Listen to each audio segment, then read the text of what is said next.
Nababahala ang pamilya ni Mary Jane Veloso sa kanyang seguridad matapos siyang ilipat sa mas malaking selda.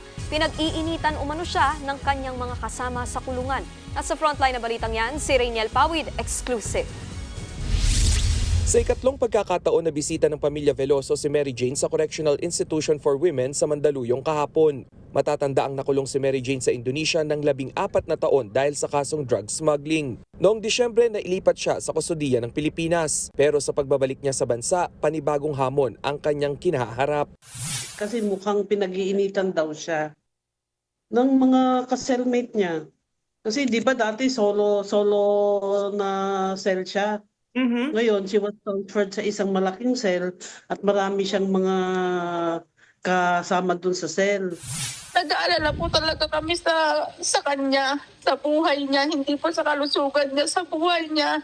Bagaman walang pisikalan, ramdam daw ni Mary Jane ang ilang patutsada ng kanyang mga kasamahan sa kulungan.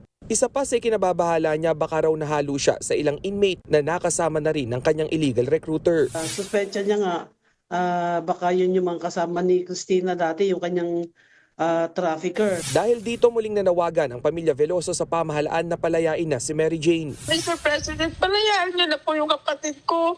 Ibigay naman na po ng Indonesian government sa mga kamay ninyo yung desisyon eh.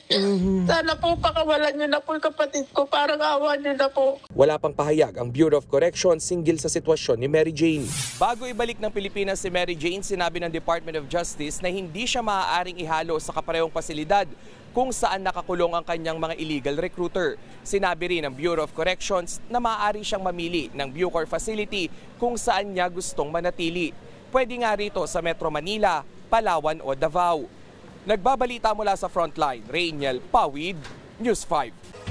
Mga kapatid, Nikki de Guzman po, iba na ang may alam at may pakialam sa panahon ngayon. Para sa tuloy-tuloy na balitaan sa Frontline kahit weekend, mag-follow at mag-subscribe sa social media pages ng News 5.